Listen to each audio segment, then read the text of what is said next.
Welcome back to the morning show here on Arise News. Thank you for staying with us. A former head of state of Nigeria, General Yakubu Gowon, recently celebrated his 90th anniversary.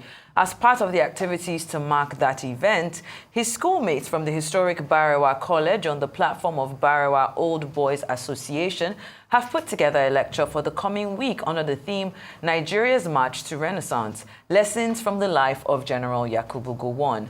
We're now being joined for a quick discussion around this event and a touch-up on a little bit of the former head of state's contribution to Nigeria's development by Air Vice Marshal Ibrahim Shafii, the National Secretary of the Barewa Old Boys Association.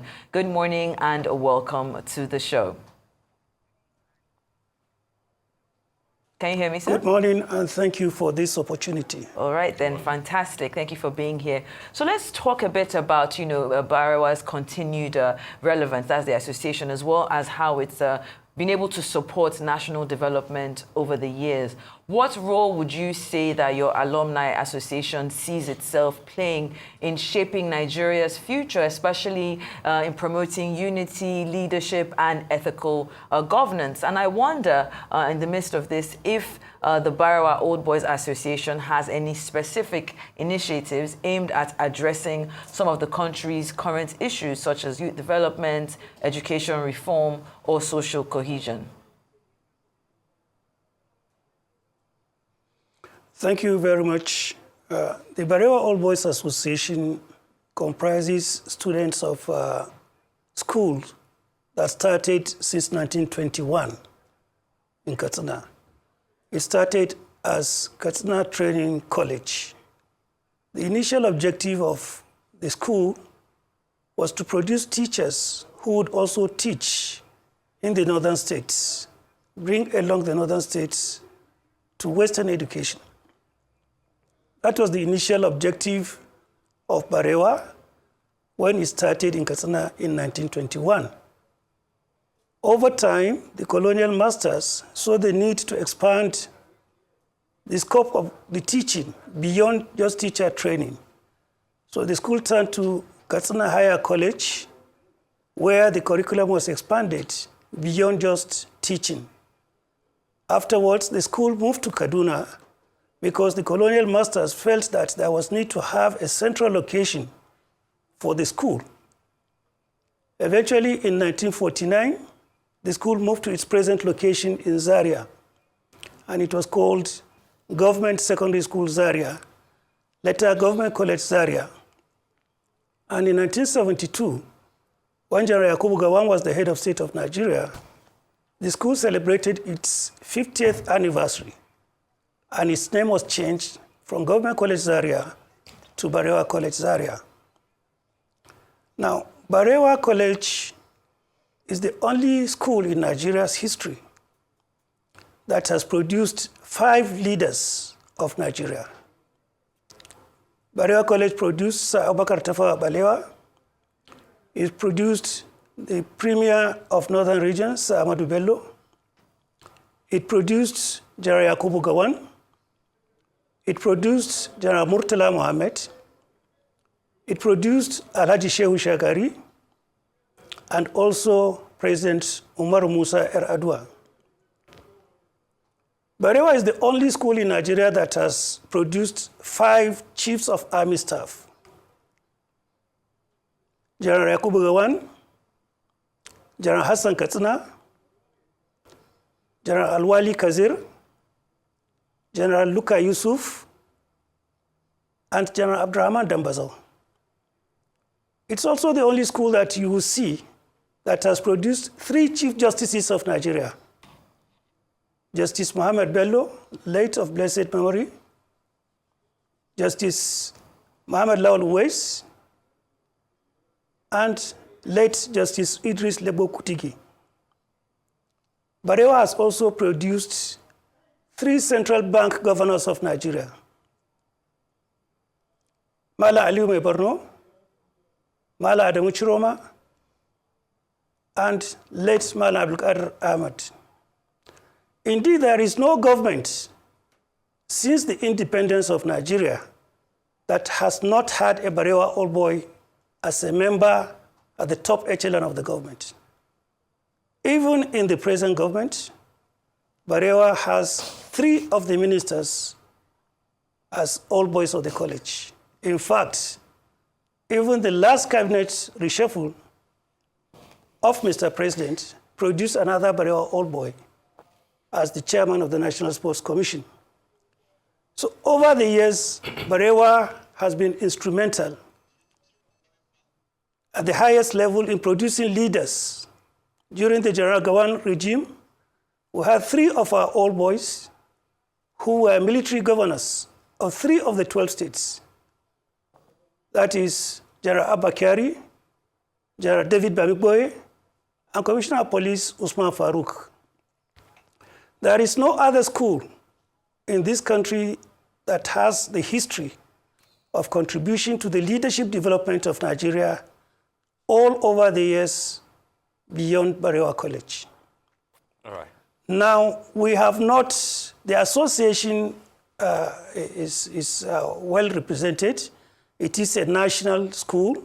It started as a northern region school. With time, it expanded, especially after the Civil War, to bring in Nigerians from all over Nigeria. So it is truly a national school. It is an international school. We have representation. In those days, most of the principals of Barewa and teachers were expatriates. I was privileged to be in school when the last expatriate principal of the college, Mr. E.P.T. Crampton, was the principal. So Barewa has produced so many people that you cannot just count. Okay.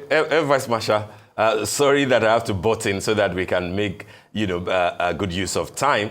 And you're already making some of us here, in the studio in Lagos, very jealous, given the laudable achievement of Barewa College. And I think that the importance of what you're saying as to, it underscores the idea of Whole Boys Association, and the idea of alumni, schools that leaders attended, celebrating them at a time that they have, achieved a milestone like you're doing for General Gowon. But talk to us briefly about the importance of the lecture that you are organizing.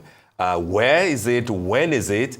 And then what informed the choice of your subject matter, which is Nigeria's march to Renaissance, lessons to be learned from the life of General Yakubu Gowon. What informed the choice of that lecture, and what lessons from General Yakubu Gowon's life are you marketing or preaching to Nigerians? Okay, thank you very much. This is not the first time Barewa All Boys is having this lecture. In fact, it started since 1986, and almost every year, for all these years, we have this annual lecture to be delivered by a prominent Barewa All Boy on a topical national issue. General Gowon himself has delivered these lectures previously. Now, coincidentally, General Gowon celebrated his 90th just about 2 weeks ago. Now, we decided this year that, look, we don't know when next we will see the 90 years of General Gowon. This is perhaps one of the greatest gifts God has given Nigeria through Barewa College. If not for Barewa College, probably General Gowon would not have joined the Nigerian Army. He would not have become the head of state of Nigeria, and he would not have done the wonderful things everybody attests to his having done for Nigeria. When General Gowon came to Barewa College in January 1950, he came in from nearby Usasa, where his parents had settled upon their migration from Plateau State. They settled in Usasa. General Gowon found himself in Barewa College in 1950, and he left the school in 1954. Now, when he came to the school, he was so many things that you would think a leader would be, even at his early age. He was an all-round sportsman. He was a long-distance runner. He was a keen hockey player. He was a goalkeeper. And he was a boxer. Now you may just be wondering, what have all this got to do with General Gowon? And I tell you, General Gowon was a long-distance runner in Barewa. And the Almighty God has now made him a long-distance runner for Nigeria. Very few of his contemporaries are alive. So that long-distance running he was doing in Barewa, God had promised that it was going to be a long-distance run for Nigeria. General Gowon was also a goalkeeper. And he has become the goalkeeper of Nigeria, as it were. Nobody has been able to score against Nigeria whenever General Gowon stood between the posts. If not for General Gowon, maybe we would not have Nigeria today as it is. If you read the history of Nigeria and saw the role General Gowon played, particularly on the night of 15th January 1966, you would know that destiny planted General Gowon to make Nigeria what it is. It was his singular effort that night of January 1966 that thwarted and aborted the coup d'etat that took place. Otherwise, it would have been a completely different story. Of course, it succeeded in certain parts of the country. There was a new military leadership. But God also used General Gowon just about 6-7 months later to again unify Nigeria. After the unfortunate death of General Ironsi, Nigeria had no government for about 3 days. Eventually, it was settled that General Gowon was the best in the circumstances to rule Nigeria. General Gowon was a minority. He was a northerner. He was everything you would think of Nigeria. Very young and handsome and dashing. Very cheerful, ever charming. All the qualities you require for a leader, God has endowed General Gowon with them. Yes, I'd like to And he has the record of being the longest. Okay. Yes, I mean, you have touched on General Gowon's qualities, and even as we begin to wrap up our interview, he is often remembered as a leader who helped maintain Nigeria's unity. So as we draw this interview to a close, what are the key qualities or decisions from his life that you believe are most relevant to Nigeria's march to Renaissance? The greatest lesson Nigeria will still learn from General Gowon, one is for us to believe in ourselves as Nigerians. There is nothing General Gowon cherishes than to see a united, strong, and stable Nigeria. General belongs to every part of Nigeria. He has brought this nation together. He said we should go on with one Nigeria. He said there was no victor, no vanquished in our civil war. And he said we should reconcile, we should reintegrate, and rehabilitate our nation. These are the things that we are still lacking. Some people still don't believe in Nigeria. Some people still don't believe in Nigerian unity. General Gowon is still alive, and we want Nigerians to know that these are the things that can keep us together. If we don't learn lessons from the life of General Gowon that is still alive, then it will be too bad for this country. So we believe Nigeria and Nigeria's leaders have a lot to learn from the life of General Gowon. So we are paneling against a team of Barewa old boys. We have Professor Iya Abubakar. Professor Iya Abubakar became a professor of mathematics computer at the age of 28. He's going to chair the occasion. We have Professor Ango Abdullahi, former vice chancellor of ABU. He's going to be the keynote speaker. We have discussants, Professor Yusuf Obaje. He's a chaplain, a reverend. We have Dr. Usman Bogaje, a professor in his own right. We have General Abdurrahman Dambaza, who is also a professor. Then we have Professor Jibrin Ibrahim, to moderate the session. And it's a session that we believe all this caliber of people will tell Nigeria, what do we need to learn from General Gowon? General Gowon will be there himself. The Sultan of Sokoto, Barewa has also produced 2 sultans of Sokoto, late Ibrahim Dasuki and the current sultan. So there is a lot to learn from this program that we are organizing. We believe it is a one-time opportunity for Nigeria to learn more about General Gowon, to see more about General Gowon, to see what can we do again for Nigeria by the lessons from the life of General Gowon.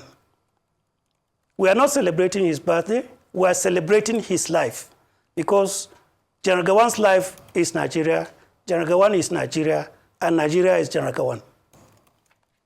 All right, then. Thank you so much. We appreciate your time here on the morning show, as we have, of course, spoken on the legacy of a retired General Gowon.